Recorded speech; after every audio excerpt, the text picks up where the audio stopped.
بسم اللہ الرحمن الرحیم۔ السلام علیکم ناظرین، آج میں آپ کو سجدہ تلاوت کرنے کا صحیح طریقہ بتاؤں گی۔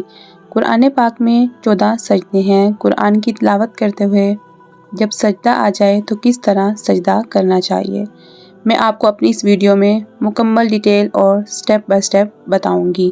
چلے ہم اپنی اس ویڈیو کو شروع کرتے ہیں۔ سب سے پہلے آپ نے پاک صاف جگہ پر جائے نماز بچھانا ہے اور اس پر کھڑے ہو جانا ہے، بالکل ویسے جیسے ہم نماز کے لیے کھڑے ہوتے ہیں۔ ہاتھ آپ نے نہیں اٹھانے، بالکل سیدھا کھڑے ہو جانا ہے، ہاتھ نیچے کر کے، جیسے آپ پکچر میں دیکھ رہے ہیں۔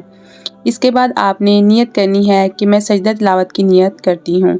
اس کے بعد آپ نے بغیر ہاتھ اٹھائے بالکل سیدھا سجدے میں چلے جانا ہے، بلکہ آپ نے گھٹنوں پر ہاتھ بھی نہیں رکھنا، بالکل سیدھا سجدے میں چلے جانا ہے اللہ اکبر کہہ کے، جیسے آپ تصویر میں دیکھ رہے ہیں۔ اس کے بعد آپ نے سجدے میں پڑھی جانے والی دعا پڑھنی ہے، 3، 5 یا 7 مرتبہ، جتنی مرتبہ آپ پڑھ سکیں۔ سبحان ربی الاعلیٰ، سبحان ربی الاعلیٰ، سبحان ربی الاعلیٰ، لیکن 3 مرتبہ پڑھنا تو لازم ہے۔ پھر آپ نے تشہد کی حالت میں بیٹھ جانا ہے بغیر کوئی دعا پڑھے، اور سلام پھیرنا ضروری نہیں ہے۔ اگر آپ نے ایک سجدے کی نیت کی تھی تو ایک ہی بار سجدہ کریں گے۔ اگر آپ نے 2، 3، 4 یا 14 سجدوں کی نیت کی تھی تو آپ نے تشہد کی حالت میں ہی اللہ اکبر کہہ کے دوبارہ سجدے کی حالت میں چلے جانا ہے۔ اس طرح آپ نے بس سجدے کی حالت میں دعا پڑھنی ہے اور اس کے علاوہ کوئی دعا نہیں پڑھنی، نہ تشہد کی حالت میں، اور سلام پھیرنا بھی ضروری نہیں ہے۔ اسی طرح آپ کے 14 سجدے کمپلیٹ ہوئے اور آپ کی سجدہ تلاوت کی نیت بھی مکمل ہوئی۔ اکثر لوگ پوچھتے ہیں کہ سجدہ تلاوت کرنے کے لیے منہ سے نیت کرنا اور دل سے نیت رکھنا، اس میں کیا فرق ہے؟